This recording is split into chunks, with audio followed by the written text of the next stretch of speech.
from Dr. Agresti's office, and I'm going to be reading Tales from the Couch, Chapter 10, Kenny Got Depressed.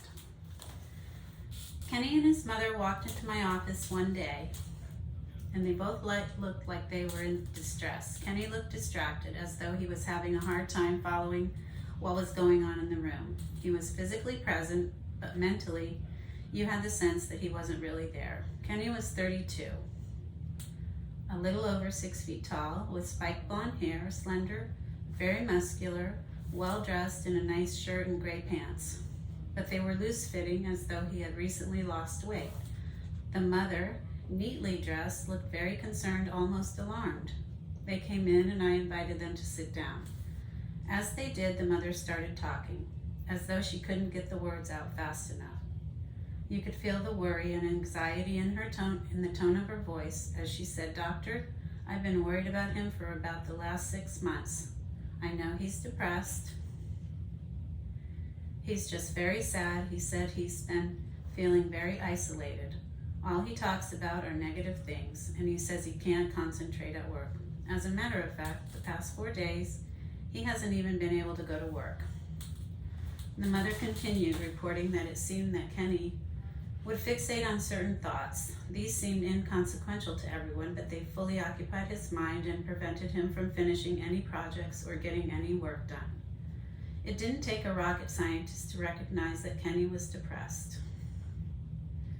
I started asking some basic questions. I suggested, "Let's go back. What's the history here?" His mother spoke right up. She said, "Well, about 6 months ago, he moved away from the area where our family is from. We live in a small town in the Northwest. He decided to move here to South Florida to work as an engineer." I said, "Well, that sounds good. Sounds like a great career move." She continued, "Well, we are a very tight-knit family, so when he moved away, he started to become isolated."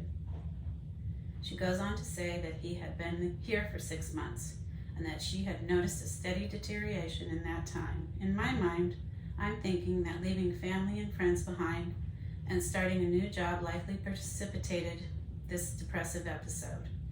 His mother had done all the talking so far, and at this point, I really wanted to hear from Kenny. So I said, "Kenny, what do you have to say about all of this?" He answered, "You know, I moved here to Florida and I didn't know anyone. So I pretty much just worked and came home. I would go on social media, surf the web, and watch Netflix. It seemed that was basically all he did. I heard nothing about meeting a friend for a beer or going out on dates. Everything was electronic." This type of electronic connection gives the illusion of intimacy, but it's just that, an illusion. Kenny's illusion of intimacy distracted him from forming real relationships with real people that he met in person. In the absence of these real relationships, he became more isolated, detached, and removed from the community. You can't eat lunch with illusions, you can't go to the gym with illusions, and you can't date illusions. And when a crisis occurs, you can't call illusions for help. These illusions of friendship give an artificial sense of connection, but they hinder the formation of real connections. I tried to impress this upon Kenny, that he must seek out relationships in the real world instead of artificial social media relationships that were undermining his sense of well-being. Eventually, he says, "You know, at first, I thought going on social media sites would be enough because I figured I could meet friends on the sites. I've never been able to use regular dating apps because I'm just too shy, so I just sort of figured I would start messaging people. Then when I'd get on Facebook and Instagram, I'd see all these people from back home. I was watching them have these great lives, and I was getting more and more depressed and feeling more and more alone." And then over the past month, he reported that he started getting paranoid, and he started behaving bizarrely. He was accusing people of things, thinking that the people at work were watching him. He went so far as to actually go to human resources and complain that another employee was watching him, even recording him. He was starting to get psychotic and with full delusions that he was being constantly recorded at work by his employee. Kenny was also certain that he was being followed by law enforcement. He wasn't positive if it was the FBI or the CIA, but he knew he was under surveillance. He didn't know why they were after him, but he was absolutely certain that they were. No amount of reasoning could change his mind. The definition of psychosis means that you are in an alternate reality, and Kenny definitely fit that bill. Imagine being in a room with 100 people. 99 of them say that music is playing in the room. You are the one person saying that it's not true. As the only holdout, you may be psychotic. A delusion is a false fixed belief that is held strongly despite all evidence to the contrary. Psychosis is a general term, and delusion is part and parcel of psychosis. Kenny's mother also added that he started behaving in bizarre ways too, that he would have long periods of time unaccounted for, and that he would start projects but never finish them. This is a symptom of psychosis, in which disorganized thoughts and behaviors prevent an individual from completing or following through with projects. These delusions become all-consuming, preventing the individual from focusing on anything other than the delusion. They literally get stuck in the delusion. Their brain is consumed and can think of nothing else. So I explained to both Kenny and his mother that it sounded like he's suffering from major depression, and that as the depression worsened, he was becoming more and more psychotic. This was leading to his paranoid delusions and the issues surrounding his thinking, that he was being recorded at work and surveilled by law enforcement. The official diagnosis for Kenny was major depression with psychotic features. His mother says that based on his behavior, this makes sense to her and states that this is not my son. She then adds that her father had a history of depression, so the family was somewhat familiar with the symptoms, but they were not aware that it could get this bad and cause such behavioral and personality changes. This was an important piece of medical history, that Kenny had a genetic disposition to depression. Genetics are a gamble, and Kenny was dealt a bad hand. Given the severity of Kenny's issues, I knew this was going to take some commitment to make a breakthrough.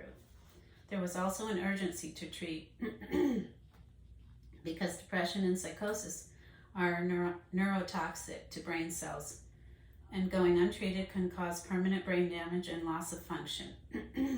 I said, I think what we need to do right now is plan on taking some time off from work, because he can't go to work like this. He's not really making sense when he's talking. He's missing time. His efficiency is nearly zero. He's not completing projects, and then there's his delusion that he's being recorded all the time. So I recommended to them that he take 3 weeks off from work, and I said I wanted to start an antidepressant, a drug called escitalopram. I chose this drug due to its minimal side effects. I said, let's do 10 milligrams per day for a week and then go to 20 milligrams per day. I told them that it's extremely effective in treating depression, and I explained some of the possible side effects, that sometimes you can get suicidal thinking, but it's very rare. But we have another problem to tackle. Kenny's depression had gotten so bad that he is getting psychotically impaired insight and judgment. He's making decisions based on an alternate reality. He is getting paranoid delusions. He is misreading social cues, and he is truly believing that people are doing things to him when in fact they are not. He believes that people are looking at him and are out to hurt him, and so he is unable to function effectively. I said, well, what I recommend for these psychotic delusions is a drug called Lurasidone. Lurasidone is a very effective antipsychotic, but we're going to start slowly. It has minimal side effects, no weight gain, or appearing drugged. But one thing that can happen with Lurasidone is muscular men is muscle cramping, something called dystonias. So I said, starting slowly, let's say 20 milligrams per day for a week, and then go to 40 milligrams per day. And then ultimately we'll try to get up to 60 milligrams per day. I continued. I want him to take it in the morning, and I want him to take it with food, because when taken with food, the absorption of the drug is 30 to 40% higher. At this point, I realized that my complex conversations with Kenny as to the genesis of his depression or his lifestyle choices were not going to be helpful. He just wasn't yet present enough. His insight, judgment, and cognition were too impaired for him to process what I was saying. First, I had to clear the depression and the psychosis. This would help organize his thoughts, and he would be much more capable of comprehending what was going on. So I started the antidepressant escitalopram and the antipsychotic lurasidone. I had them come back in a week, and I spent some time with Kenny and his mother. He was a little better, but he was still unable to work. Kenny's mother asked, "Should I stay in town?" I said, "I think you are a calming influence on him, so I think you should stay in town for a bit longer." Her presence provided structure, and she made certain that Kenny was eating properly and was compliant with his medications. And it was now time to go up to 20 milligrams of escitalopram per day. And I said, "I'm pleased that he is tolerating this lurasidone well, no muscle spasm, no dystonia. So even though I know muscular young men are prone to the acute dystonias, I decided to take the risk since he was tolerating it well." So I said, "Let's go up to 60 milligrams of lurasidone with breakfast with his escitalopram," and I said, "I'll see you back in a week." When I saw him back a week later, I could see immediately as they walked in the door that Kenny looked more at ease. He no longer looked paranoid, no longer had that fixed blank stare like a Doberman eyeing who they're about to bite, though he was still disconnected from reality.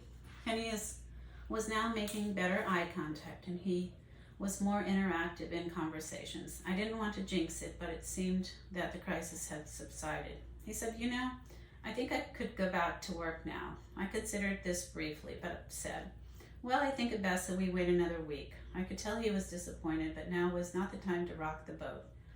The medicines were still well tolerated, but they still needed more time to reach maximum efficiency. Given his tolerance and acceptance of the regime, there was no reason to change anything, so I left it alone. With escitalopram at 20 milligrams a day and lurasidone at 60 milligrams a day, I confirmed this with him and said I'd see him in a week. He came back a week later, and things seemed much better. He seemed much more relaxed in the way he carried himself. He was more appropriate and more insightful. This timing was reflective of the 2-week period of time that antidepressants begin to work, but maximum effects would take 8 weeks.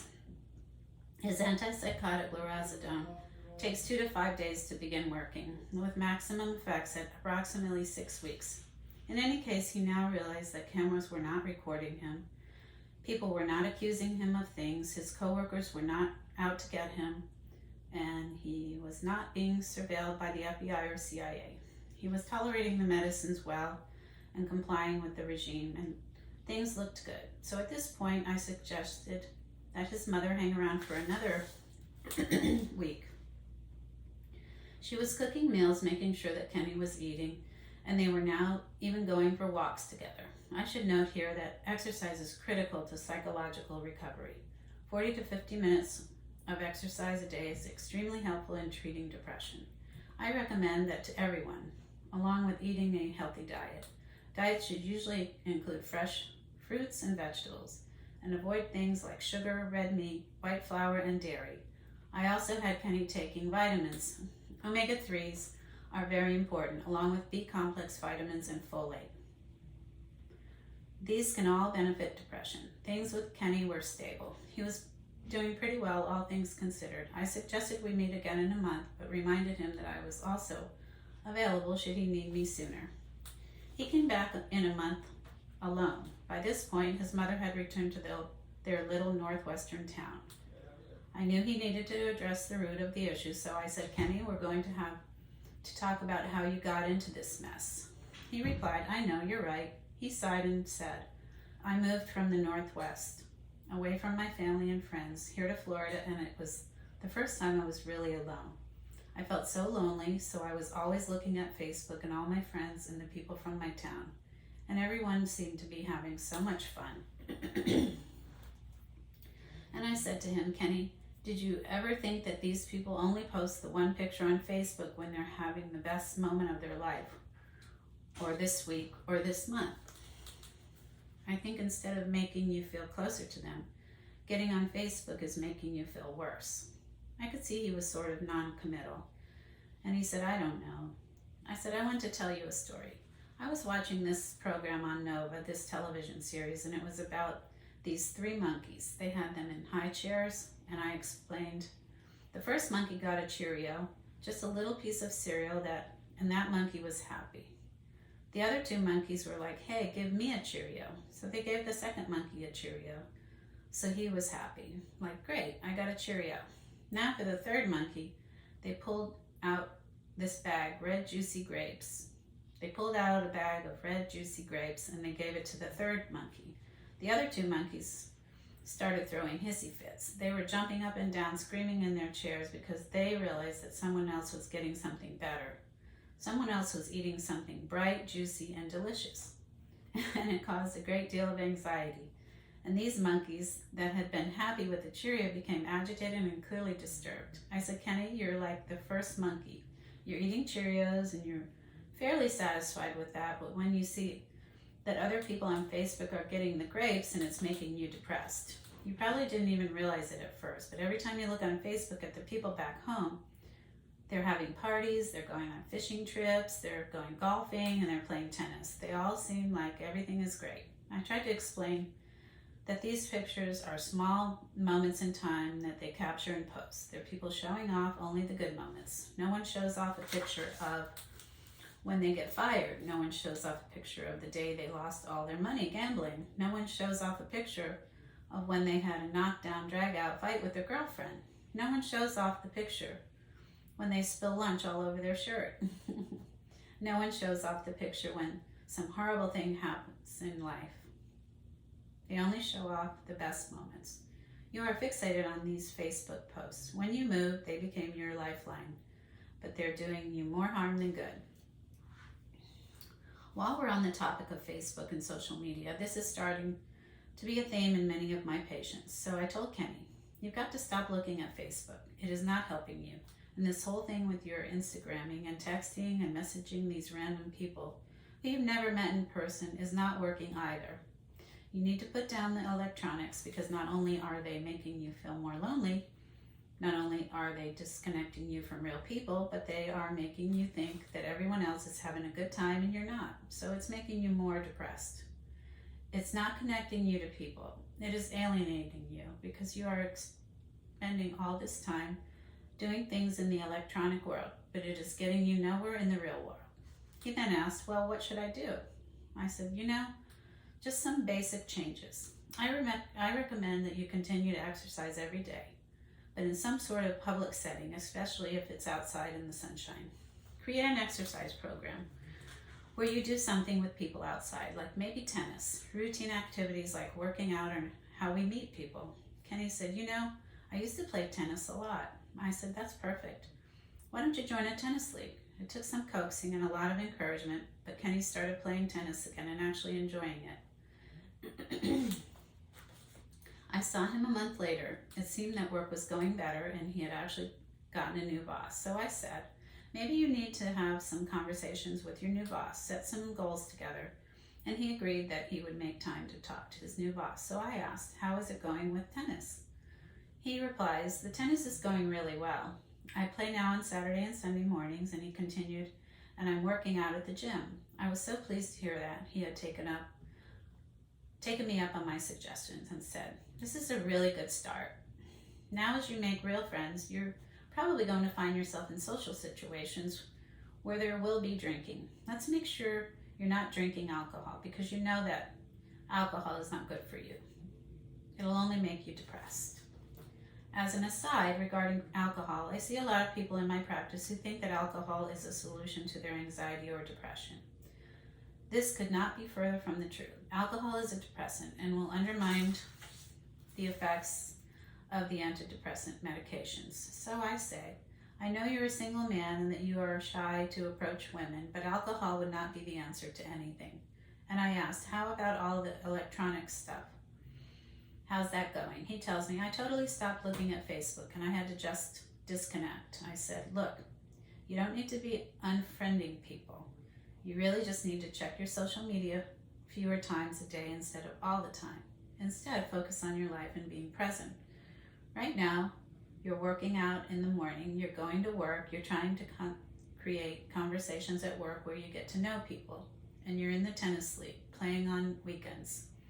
Things seem really great, so let's follow up in a month and see how it goes. So we meet in a month, and Kenny says, well, at this point, another engineer who plays in the tennis league has told me that he has been just renting a room and has been looking for a roommate option. So he wants to figure if it's worth talking to me about, to see if we should move in a place together. And I said, that's great. And he goes on, well, I met some people at the gym, and a few times I met them afterwards at a coffee shop. I couldn't help but compare where he is now to where he was. So I said, in the 6 months you've been in Florida, these are the first times you were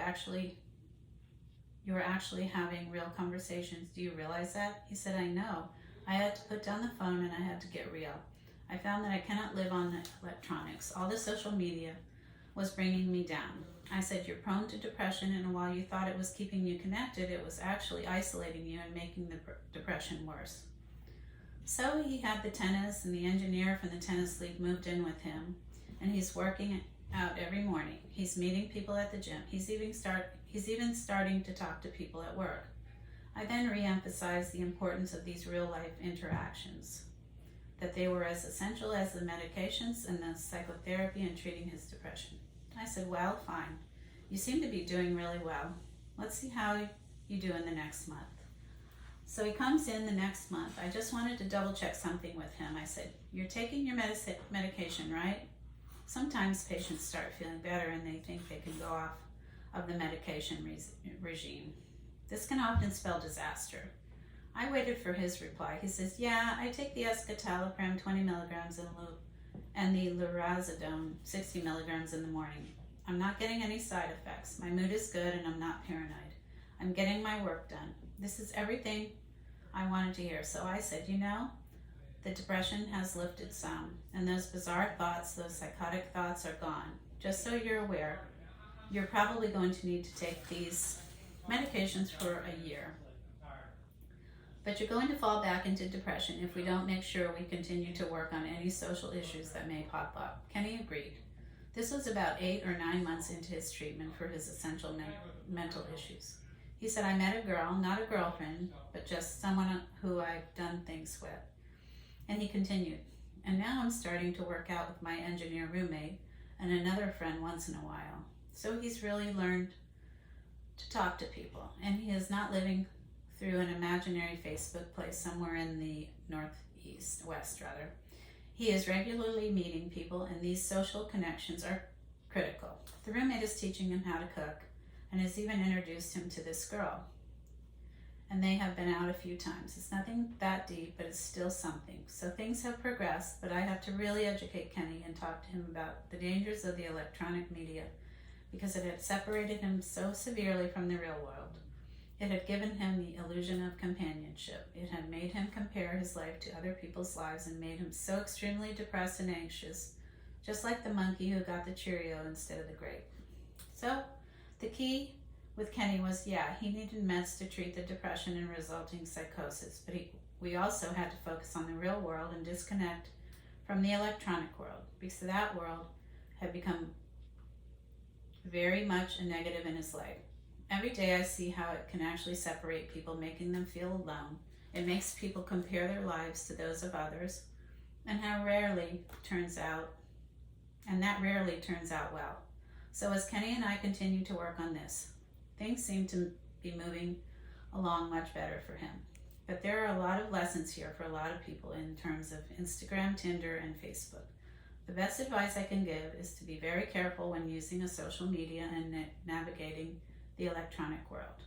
If we prioritize the electronic world of social media over the real world, our thoughts become cluttered as a result of the constant intrusions from the artificial worlds of Facebook and Instagram. As a result, all of our focus is on this artificial world, and we are defocused on the real world. I continue to follow Kenny, and I anticipate on keeping him on these medications for over a year. His mother has called me, telling me she is very happy with Kenny's progress and that he seems to be doing really well. He is establishing real in-person social relationships, and I believe they have saved him from his depression, despite his genetic predisposition to it. Kenny's depressive episode became a psychotic depression, so it was pretty severe for him. far worse than in most cases. But the medicines were not the lone answer. The medicines were a help. All the medicines did is let me clear his mind of delusions and get him some insight. So we could change his exercise habits, change his diet, and most importantly, change how he dealt with electronics and how he interacted with the real world. This allowed him to form real-life social relationships with people he could count on, people he could confide in. We humans are social animals, and we must maintain real-life social contacts with real people, not electronic people. People who, when we talk to them, they talk back. People who, when they see we are sad, ask what they can do. People who care and are willing to help. People who encourage us to do better, who challenge us, who teach us things. People who open up new circles of people, who we can exchange ideas with, who will pick us up when we're down, and who can help guide us. True friends do all those things because they care about us as people. The strength of two people together does not look like 1 and 1 equals 2. It is more like 1 and 1 equals 10. Because two people together are dramatically stronger than one standing alone. When left alone, we are more vulnerable, prone to become isolated, anxious, depressed, and even feel fearful. But when we have others that care about us, that surround us and include us in their social group, our strength increases exponentially. I had to impress this upon Kenny. He understands this now and is able to move forward, and I will continue to work with him to make sure he continues to add to his social system. We as people form in social systems. That is where we thrive. And if you move away from that social system and try to go it alone, that can be a recipe for disaster.